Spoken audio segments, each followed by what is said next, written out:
deteriorating between China and the United States, with Beijing declaring it's prepared to go to war with America.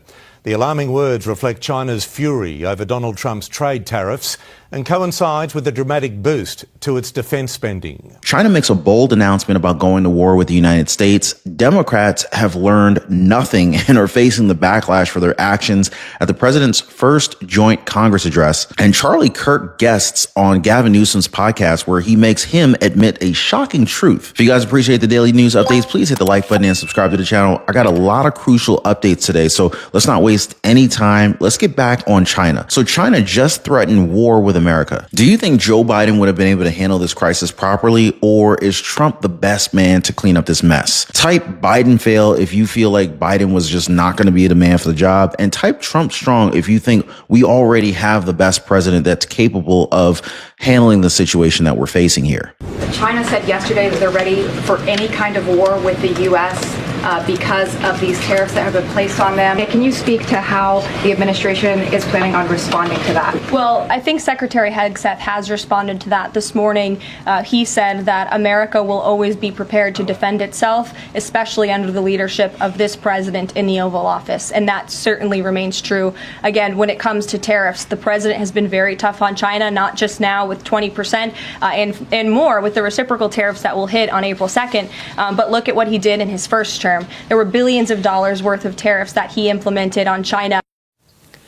White House Press Secretary Caroline Leavitt responding to China's increasing aggression following President Trump's tariff plan going into effect this week. A Chinese Foreign Ministry spokesperson says, quote, if war is what the U.S. wants, be it a tariff war, a trade war, or any other type of war, we're ready to fight till the end. They added that exerting extreme pressure on China is the wrong target and the wrong calculation, advising that we should put away our bullying face and instead return to dialogue and cooperation. Their spokesperson was asked about what they meant when they said any other war. They pointed to the U.S., and if we intended to damage any of China's interests, their top foreign policy official, Wang Yi, also called us out and called the U.S. as two-faced. The tariffs from President Trump stemmed from him wanting China to do more to stop the flow of the deadly opioid fentanyl into the United States. Wang, on his end, claims that the fentanyl issue is the responsibility of the U.S. So here's what he had to say. In the spirit of humanitarianism, China has been provided various forms of assistance to the United States, and the U.S. should not repay goodwill with resentment or impose unjustified tariffs. This is not the behavior of a responsible major power. Author Gordon Chang was on Fox News to confirm that this was indeed a threat from China. Gordon, was that a threat? It certainly was a threat, and it showed the unhinged mentality of the Chinese regime right now. And by the way, it is not the response of a regime that is growing at around 5%. What it really says is that the Chinese economy is around zero. And so that's why they make threats like this. But, you know, I think it's really important for the Secretary of Defense to say, no, yeah, we're prepared. Because China's form of diplomacy has always been intimidation. That's especially true under Xi Jinping. And we need to say we're not intimidated. Well, look, China announced it's increasing its defense budget by 7.2% this year, totaling $245 billion. The Communist Party also reportedly building a huge nuclear-powered aircraft to rival the biggest ship in America's fleet. President Trump announced the creation of an Office of Shipbuilding to bring commercial and military building back to the United States. Watch this.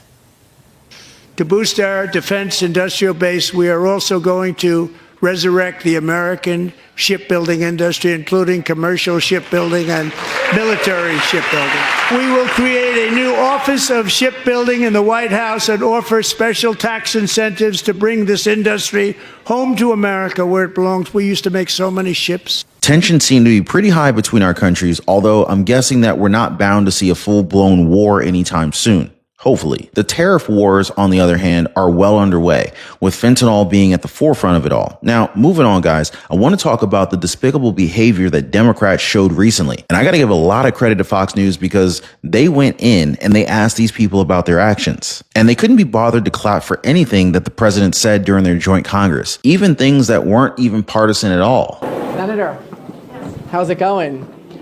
Johnny from Fox. What could Donald Trump do that'll make you clap? Thank you very much. What could Donald Trump do that'll make you clap? I did clap when he said that the United States had supported Ukraine and given them lots of Well, why not for Laken Riley's mom? How was that speech last night? Did you love it? Well, I watched it. I don't think that was the best look for our party last night. Very disappointing. So you didn't stand up for anything? The president got before the American people, didn't talk about how he could drive down grocery prices. Senator, why weren't you standing yesterday for anything? Very important hearing right now on anti-Semitism. But you didn't stand for anything at the speech last I don't know night. what you're talking about, where you got that information. Well, there was nothing the president had to say. Laken Riley's mom, you didn't stand for her. Factual or truthful or anything like that. We applauded.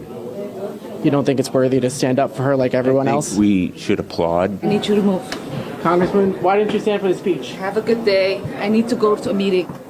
80% of the American people, according to CBS, loved the speech.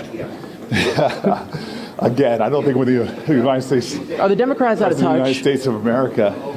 Forgive me for going here. Forgive me for being out of breath. I don't know what speech they were watching. They were watching the president's speech, Senator. Really? It wasn't worth watching. Why was Al Green so disrespectful? You got to ask Al Green.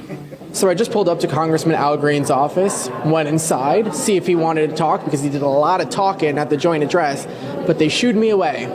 They said, we're not talking to Johnny. You gotta love how animated they are when they're criticizing the Republican Party and criticizing President Trump, right? But the moment that you can call out their classless acts, they suddenly forget what they did. Either that or they try pushing journalists away to avoid tough questions. Now, if you ask me, Democrats, they're at a crossroads here. They're desperate for any sort of validation from the public, and they're not really getting it. One that would steer them in the right way for them to have an identity other than hating the president. Which is why I was a little bit surprised with California Governor Gavin Newsom. He actually had Charlie Kirk as a guest on his show. And even better than that, he seems to have admitted that the president was right about removing men from women's sports. Governor Newsom, a longtime champion of LGBTQ rights, called transgender athletes on girls' and women's sports teams unfair. He made those comments on the premiere episode of his new podcast, which launched today. And lawmakers and activists are now reacting. That's my humble opinion. No, but in the first episode of his new podcast called This is Gavin Newsom, the governor spoke with conservative activist, author, and media personality Charlie Kirk. It's easy to just call it kind of a book ban. Kirk brought up the topic of trans athletes in high school girls' sports and asked the governor if he'd do anything about it. Would you say no men in female sports? Well, I think it's an issue of fairness. I completely agree with you on that. Newsom then added more context to his position. There's also a humility and a grace that these poor people are more likely to commit suicide, have anxiety and depression. And the way that people talk down to vulnerable communities is an issue that I have a hard time with as well. So both things I can hold in my hand. State lawmakers on both sides of the aisle tell us they're surprised by Newsom's remarks. We've been saying this for years, and I'm stunned today he's actually admitted it. But I just don't know if it's genuine or not, because he's not just some political commentator, he's the governor. So he's actually has the ability to change this policy, and I don't think he's going to change the policy. Now, the most amazing part of the story is what Gavin Newsom is saying actually makes sense. And I'm guessing that a lot of conservatives agree with him as well. But the moment that a liberal finally says something sensible, he faces backlash, which tells you everything you need to know about what's wrong with being woke. And I'm guessing that Gavin Newsom's comments will spur an entire civil war within their own party. But we have to address that saying the truth doesn't mean you're speaking down to anyone. All you're doing is stating facts. And if you're hurt by the truth, then it's probably more on you than Newsom. But here's my question. Do you think that Gavin Newsom is taking a more moderate stance because he's running for president by 2028? Now, I want to link you to a previous live stream I did. I covered the shocking news that President Trump just got backstabbed by one of the very people that he picked for the Supreme Court. Make sure you guys check that video out next. It's going to cost American taxpayers a lot of money. As always, appreciate y'all hitting the like button and subscribing to the channel. We'll see you next time.